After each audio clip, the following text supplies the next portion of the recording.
Questions for Rob?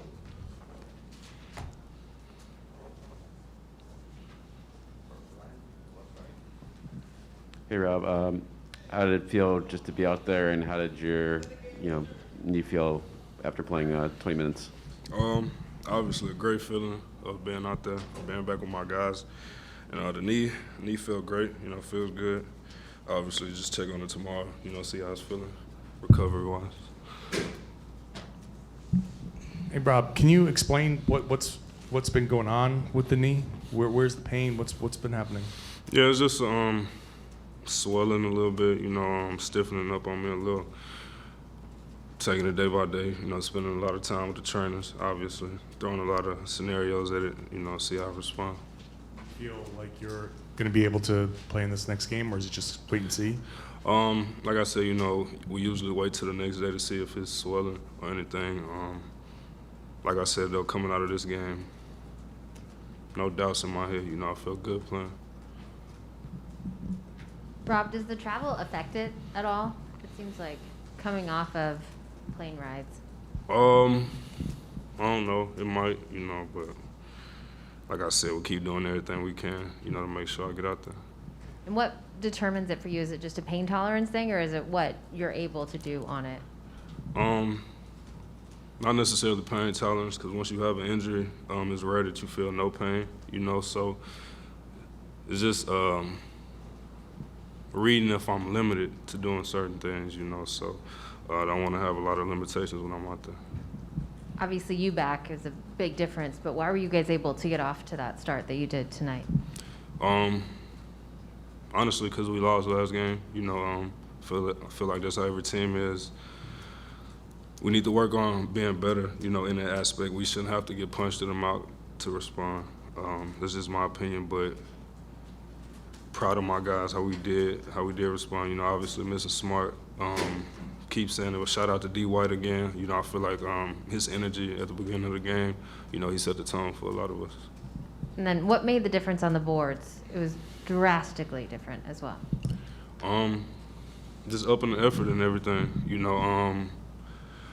We felt like last game they destroyed us, obviously on the board, so we just wanted to up the effort all around. Rob, what was your, kind of following up what Abby was saying, what was your mindset as a team defensively coming into this one, and what did you like that you guys did so well defensively, especially in that first quarter? Covering for each other, being in our spots, being where we were supposed to be. Last game, even though I didn't play, I noticed the slip-ups that we had on the defensive end, and it's where we hang our head at. And as far as energy-wise, the loss obviously played a big part of the energy going into this game. But being without Smart, offensively and defensively, is tough on us. Going back to a shout-out to D. White, I feel like he took that challenge. And Rob, in this game, what did you guys do right to eliminate the paint, especially in the first half where the Heat were held to about 3 shots right around the rim, and you guys are really eliminating that area? Just going back to the last question, being where we're supposed to be, when we're supposed to be there, not reacting late, trying to slide over late, you know what I'm saying? Sticking to the defensive plan and holding each other accountable, being able to take criticism, keep pushing. Against Milwaukee, the Celtics didn't really lob it to you very often, using the dunker spot you usually are. In this series, what is it about the way Miami defends, whether it's Lowry or their guards under the rim, or just the way they play zone, that allows you to be a weapon that way? Yeah, just taking advantage of mismatches. You may have one on the wing, you may have one on the block. It's just they're giving us reads. We got to make the right play. I don't necessarily think it's something a team is doing different. It's just you can never take everything away, so when they give you the read, make the simple play.